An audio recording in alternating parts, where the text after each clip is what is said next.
For now, though, I got a bit excited and wanted to just get this one out of my system because the topic today is something I really enjoy, and it is the Armageddon Steel Legion. Ironically, I am a bit more of a guard player than I am Mechanicus, which is a little ironic, but if you were a tabletop nerd like me, the current standing and amount of models 40k Mechanicus has just does not compare to what the card has, and so there I went head first into the card, and the Steel Legion just kind of caught my eye. Now, they didn't first, of course. First, whenever you're getting into the hobby, you kind of have like a phase to where you like all the Norman stuff first. So, the usual Cadius stands, Death Corpse of Krieg, maybe even a little Catachin. Then you might, after a couple of years of that, start going deeper and deeper into some of the more obscure and unused part of the card, and I kind of just really like the idea of 40k having like a flavor for like every single historical kind of war and setting. I always view it as like the Space Marines and their chapters, right? They're all kind of focused on one main battle tactic. The Blue Boys, the Ultramarines, they're kind of tactical, strategic, smart. They think, have a lot of those, data sheets. And if you compare that to, like, the card, for example, just like the Krieg, yeah, they do have their own kind of battle tactic, but, they also have just their own completely unique mishmash of different historical, like World War I-esque attire and equipment, which, being also sort of a historical war nerd, I just really like it. So, anyway, rant aside, Steel Legion.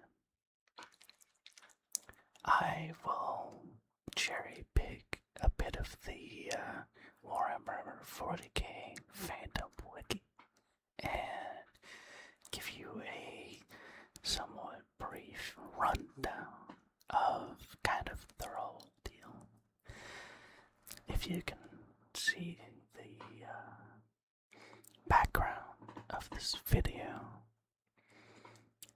you can already kind of tell one of the main shticks, which is arguably not a unique one, is they do not like orcs. Again, not very, very popular choice to hate on. The Destroying Firstborn Hador, the Valhallan Ice Warriors, Hate Orc, and, all the Space Marine chapters as well. Hate Orc. But if you take a closer look at them, they have this, mustard yellow trench coat that's just, stands out so cool against the green tide. Because, you always have that, Cadian green on orc green, or another popular is the Valhallan white against the green, but just such bright colors going against each other just makes my brain tingly. But for the actual lore, the Armageddon Steel Legion is the Militarum Regimentum of the Astra Militarum that fights as mechanized infantry alongside chimeras, which are armored personal carriers, in defense of strategically. Oh no, I can't pronounce strategically. My brain does not have the information to pronounce things. Oh no. Okay. Strategically located Imperial hive world of Armageddon and its surrounding allies in the star system of the Armageddon sector. Armageddon located in the Segmentum Solar, which I'm pretty sure is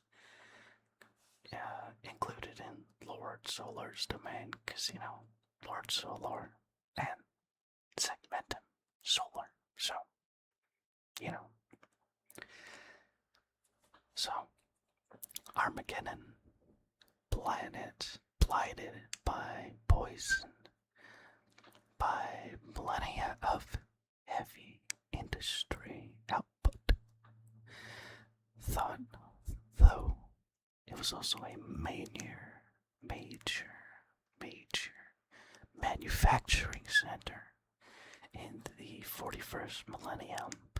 Armageddon became a constant battleground between the Imperial Guard Steel Legion and the countless orc hordes of the Warlord, Gaskul, Mach, Euchre, Thraka, which of course I can pronounce the silly orc name, but not the actual, just human, normal words.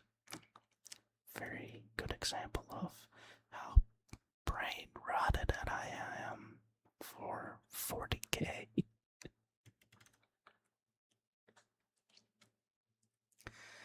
So, let's now go for a bit more. Regiments of the Astra Militarum, which I'll probably just call them Imperial Guard, because I don't know why they changed it, but they can vary wildly from one world to the next. Civilization, training, and technology levels are widely varied from one culture to another, resulting in forces mounted on horseback, carrying spears next to elite troops bearing advanced grav chutes deployed from the Valkyrie assault carriers. Grav chutes are kind of like the jetpacks of 40k,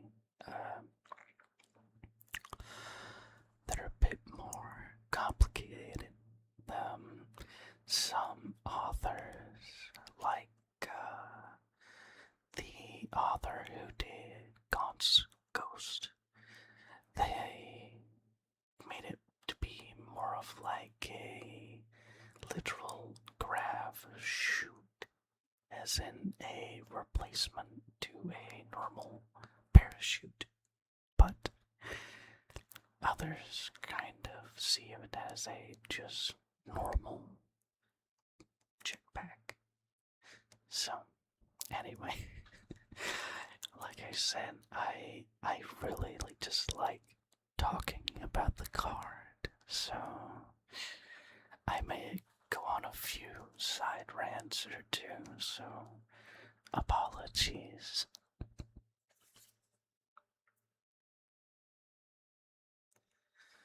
Let's see. The most well-known and renowned of the rare few mechanized infantry regiments in the Imperium are those founded upon the hive world Armageddon, while some Astra Militara foundations rely upon horses or other such conventional steeds.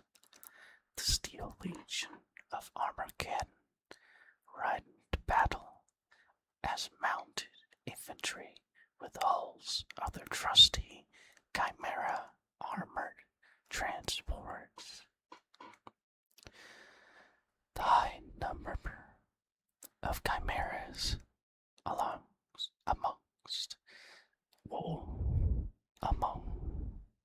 sorry. Oh no, what am I doing? Okay. Lock in. I'm still talking about my, favorite subject. Okay. Focus. Okay. The high number of chimeras among the Steel Legion regiments is due to the highly industrial nature of their homeworld. Armageddon is one of the foremost manufacturing planets for the chimeras and produce vast numbers of this vehicle across the Imperium.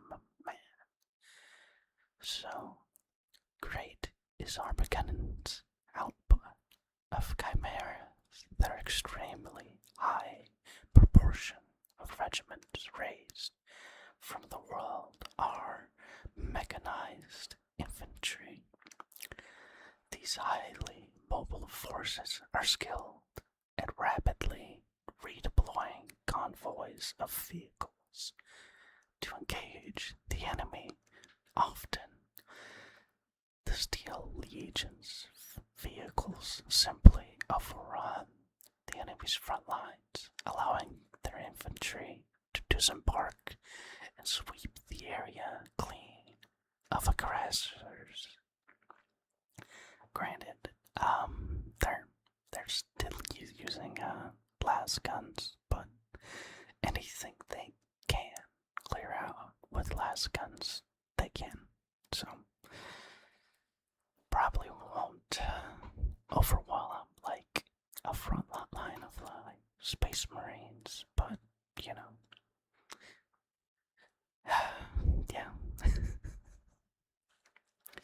So, as for more of the planet and why they have the kind of Krieg gas mask sort of deal, is the ash wastes of Armageddon are filled with corrosive toxins and industrial pollution, were a man or woman to breathe the air outside of Armageddon's hive cities for any extended period, their lungs will quickly rot.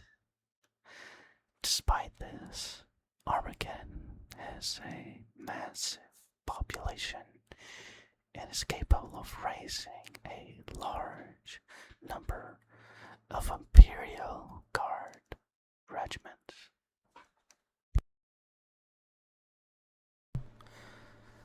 Okay. Indeed, at the height of the Second War for Armageddon, more regiments were being raised each standard year from the population of Armageddon rather than from any two worlds in the entire segmentum solar combined. The people of Armageddon are therefore no strangers to warfare. They give no quarter and expect none in return. That's such a card thing to say. So, if you already are a little lost, to summarize, the Steel Legion are basically blitzkrieg units. Their whole shtick, which was also conveyed in like some of the older editions of Warhammer, they basically get in their chimeras, load up, and try to overwhelm the enemy with armor transport, aka chimeras, which are usually 10-man transport vehicles with a smaller turret. The turret can vary from a multi-las cannon or sometimes a flamer. Now, once at the enemy line, they then deploy their meat and potatoes of the card, aka pushing bodies in the way and preventing you from doing things, because, like said before, they only still have las guns, so for your standard non-human enemy probably won't be too effective, but as the card go, the more people you throw at it, the more likely there'll be one that comes out victorious. Now, I'm kind of torn between two snippets of lore right now because you have Yarick and you have some tabletop lore, which is very funny to me. But let's go with Yarick a bit. Let's see what we have on Yarick. But basically, Commissar Yarick was one of the assigned commissars for the Steel Legion. As many might know already, Yarick became famous for fighting and or killing a war boss orc, which just before Yarick felled him, cut off Yarick's arm. So, in retaliation, not only Yarek kill the Orcapause, he took his arm, the orc's robotic claw arm, attached it to himself, and then continued to fight the oncoming orcs. This naturally made him very, very popular with the Steel Legion, but which is a little sad. He is not always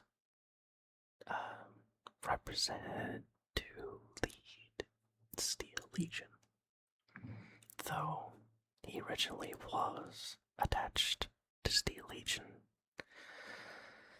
currently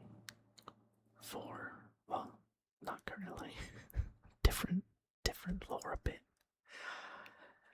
He used to do very often. He was still paired to the natural default Cadian, mostly, I presume, because some authors, don't always pay too much attention. They just kind of leave it up in the air.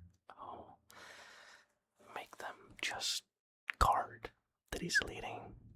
Do not really specify otherwise, which is unfortunate. That's also another thing that...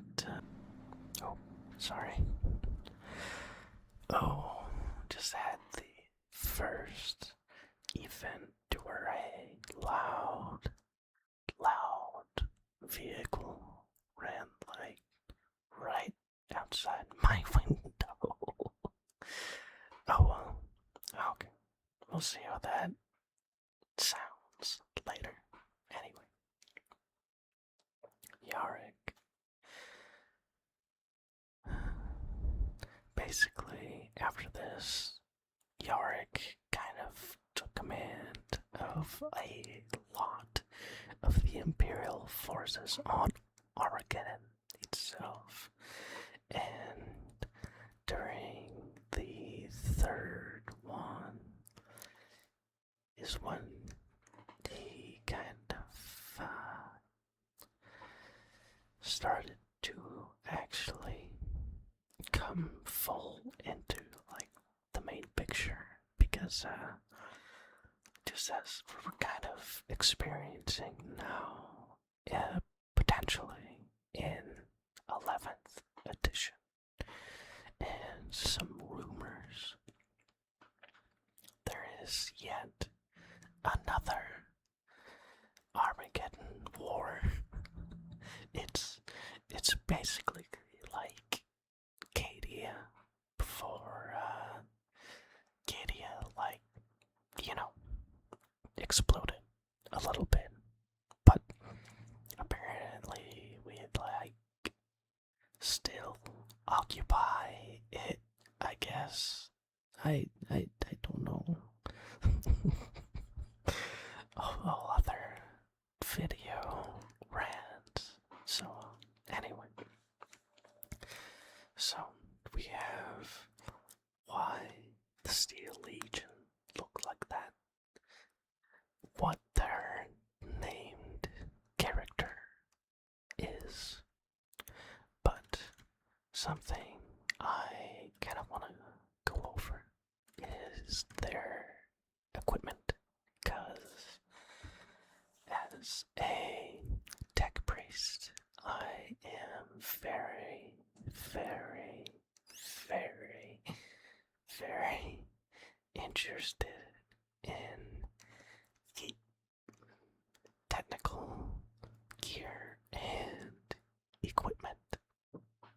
So,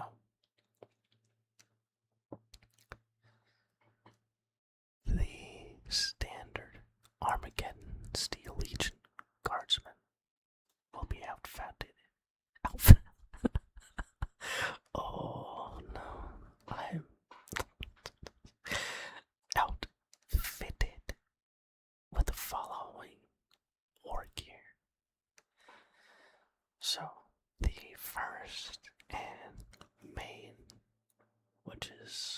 something you kind of see in the artwork, but not too much. You can see it on their models, which are metal, by the way.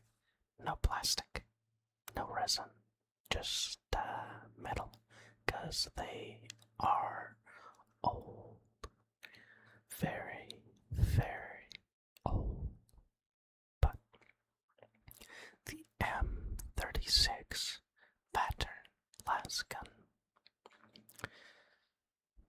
it has... Oh, okay. Never mind.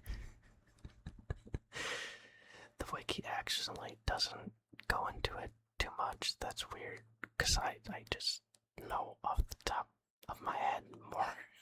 Okay, so basically, imagine a lasgun. So the little guns they have, they're in the background, and chop off the stock and add a wire stock to the back of it, which is supposed to be kind of like a more compact lasgun, so they can fit better into their mobile vehicles and work more close and personal when they're charging in.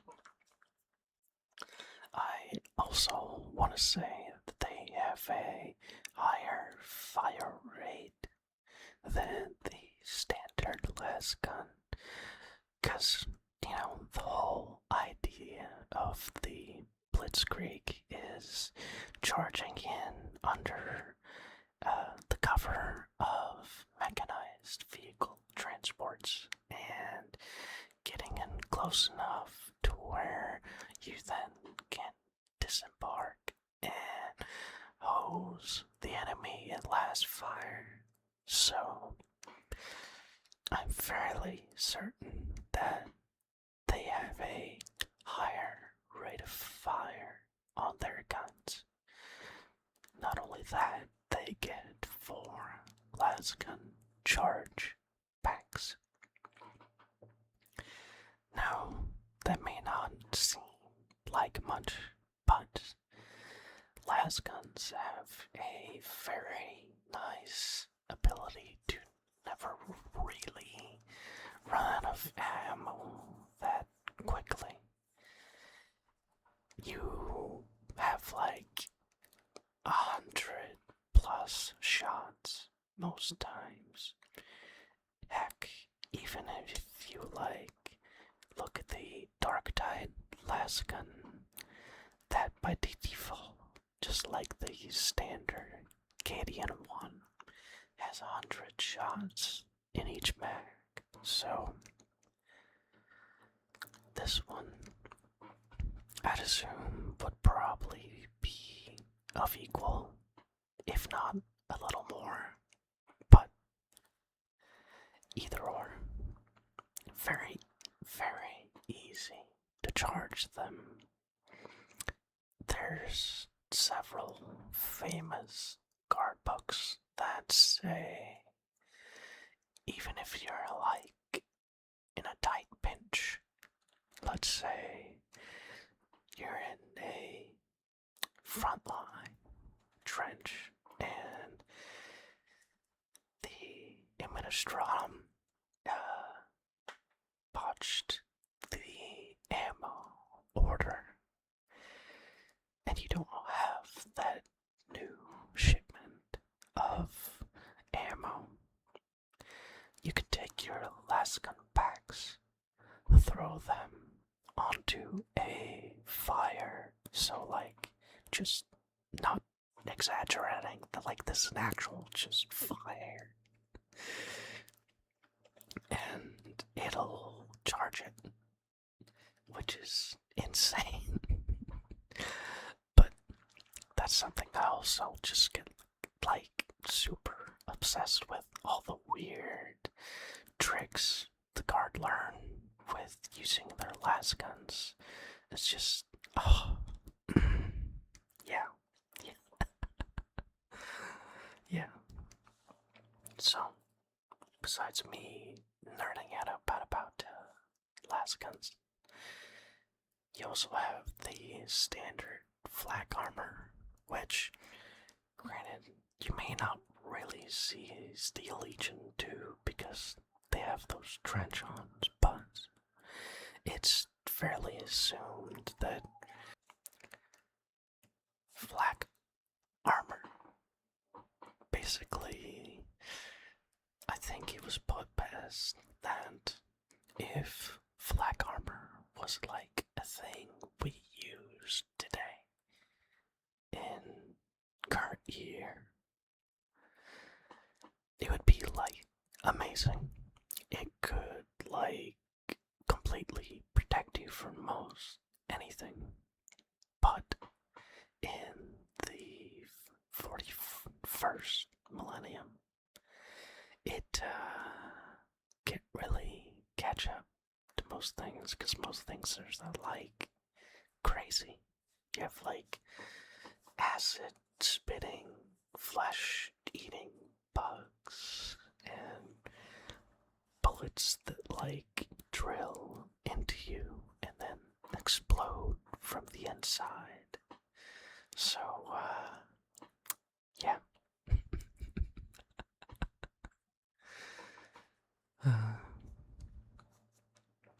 There is also the mono knife. The mono knife is a one-handed melee implement that is ubiquitous backup weapon for warriors all across the Imperium. The mono knives utilized by the Armageddon Steel Legion are specifically fashioned blades with super fine edges that can easily cut through armor and never lose their edge. These knives are carried by all members of the Steel Legion and both a bayonet and field tool.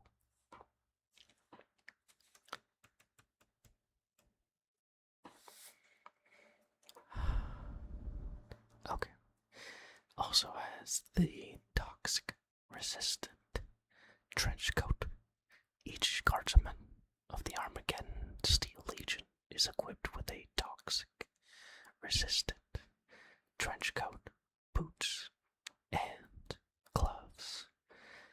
This specifically treated gear protects a guardsman from the most polluted or chemically toxic environment, which again, with how industrialized Armageddon is, it's just somewhat like Greek.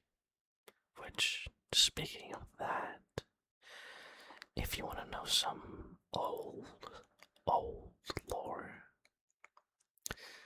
right now, the Krieg are probably the most popular guard regiment. I would say Acadian are a close tie-in, and then after that, it's kind of just up in the air. Now, you will think that the Krieg have been like a long time ordeal, but they have not. Ironically, the Steel Legion came first. Sorry. The Steel Legion was one of the very early, like, new guard kits before they were even doing, like, resin and so on. These were all metal. And they introduced them as the Steel Legion. Big thing, because just like they do today, they release them alongside a new edition or expansion, basically presenting it as a new scenario, a new Armageddon war that you can play out, and the Krieg were somewhat technically announced at the same time, because while the Steel Legion was the star of the show and the main color palette, there was an alternate one, which was called the Depth Corp of Krieg. So, after all this time, the Krieg were at first just a alternate color scheme for the Steel Legion. So, which is crazy, because now there's barely anything about the Steel Legion. The most we've ever seen about it in modern day is Dark Tide, with the main commander being Steel Legion, and it having Steel Legion cosmetics, which Dark Tide, a whole other video, but but I think that's mainly all I have to rant on. I may make a video just on Yarick and each war of Armageddon someday, but for now, I just kind of wanted to get this out of the way, because I just really, really like them, and I couldn't resist doing a video for them, like, immediately. So, that concludes pretty much my intro to Steel Legion, and and one last thing I will say, for anyone getting into the hobby, whether that be the tabletop wargame or just model painting, if you want to find modern Steel Legion models and not have to bet like $100+ on eBay trying to get the OG models, look up on Etsy or my model factory some STLs and people who sell said models and basically print them out. There's some really, really cool ones, and best of all, no GW prices, which is amazing. But yeah, anyway, I hope you've enjoyed. I've already seen this like a near 40-minute video, so let me know if you've actually fall asleep or not. That'd be really flattering if you did. But if not, that's fine. I'm willing to improve. Anyway, this is me, Bitsy, signing